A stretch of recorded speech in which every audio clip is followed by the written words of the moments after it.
was fortunate enough to start the company about 26 years ago next month actually. Started it as myself as employee number one and added what is several of our executive team members very, very quickly. They are still here today. So we had a modest start on the West Coast in Washington and in Idaho, and that was in 1997. We went public in 1998 at a very small size, just over $100 million in revenue, and we have expanded dramatically. We are now in 44 states and 6 Canadian provinces. It's grown to be quite an enterprise after 25 and a half years. Penn Waste is just a hallmark company for Waste Connections. Phenomenal private owner, wonderful management team, great market position, top flight assets, very diverse customer base. All these are the kinds of things that we look for, because what do we look for? We look for the ability to create sort of a sustaining company for the indefinite future. And in our business, it's hard to take a company who's sort of broken and make it a great company. We were running approximately 43 tons an hour with 60 employees total. The new system is about 50 tons an hour with 30 employees. What we look at when we design new systems primarily is the safety of our employees. So we look for ways to design new technologies into our systems that allows us to not have employees go into equipment to clean it as often, not sort material, not stick their hands in material as it's going by on a speeding belt. Our drivers will pick up anywhere from, let's say, 95 to maybe 150 stops per day. So they have a route sheet and they're fumbling and fumbling and fumbling, and that's actually a distraction. It's quite a large distraction. We've gone to tablets, so the route sheets are automated, they're downloaded. They do everything electronically. They really like it. What's nice is if there's an issue or an opportunity for the company, or even for a new sale, to reach out to a customer, they take a picture, they download the information, it goes directly to dispatch. Dispatch then contacts the customer directly and or our sales rep or customer service.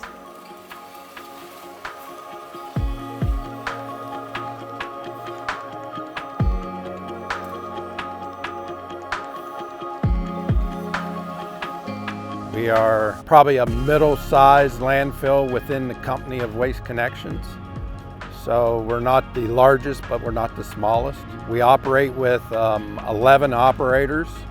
They're split up in different time frames. So some of them come in at 5 a.m. to get started in the morning, and then they leave at around the 3 o'clock time frame. And then another group of guys come in around the 8 o'clock and leave at closing time around 4:30, 5 o'clock.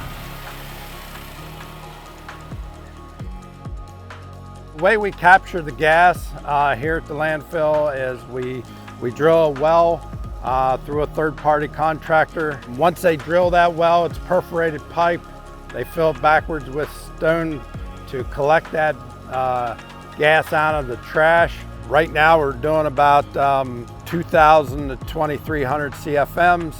We're doing right around that 6 megawatt power. It's feeding roughly 3,000 homes within the borough to give those customers a little bit of break on their consumption of electricity. One of the great things about Waste Connections is we are given this opportunity to bring in people from many different backgrounds. Some of these people have been in the industry for a very long time. So they've been around, they know what's going on in the trash industry, but we do things different here. We take safety to another level. We test our drivers with serpentine. We also do reverse serpentine.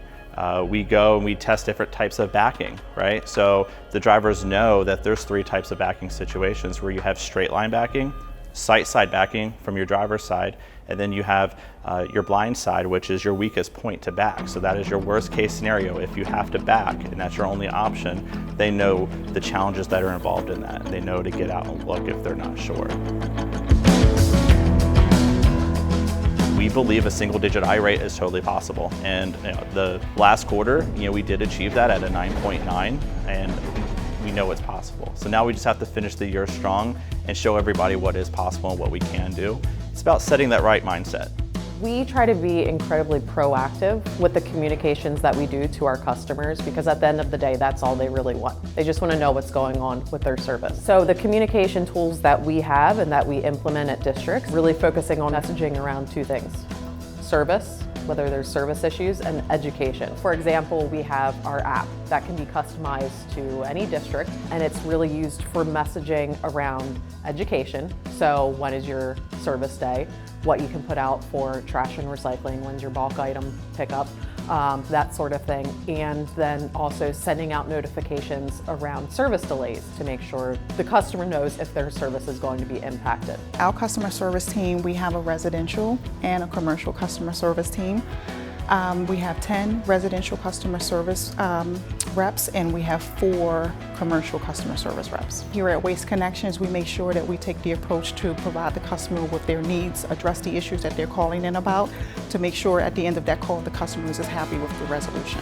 Everything we do today is focused on individuals, whether they be our employees, whether they be our customers, whether they be our shareholders. We are a very human resource intensive business, and I find I spend 90+% of my time in relationships, developing, maintaining, and establishing relationships with people. Every Christmas we do an annual employee bike build where they donate the money and they build bikes for kids themselves. Last year at Christmas we gave away about 10,000 bikes, and over the course of the last decade plus, that number is approaching 100,000. We've donated over $15 million since 2010 to not-for-profits in our markets. So I think being known for being a good community citizen and trying to better where we operate and where our employees live is something we are very proud of. So it's not something that is coming from corporate as a mandate and this is what you need to do or give back to, but really asking the employees what's important to them. And it varies on location and district, what we do and what's important, whether it be women and children or veterans, homeless. It just depends on, the various locations and what they want.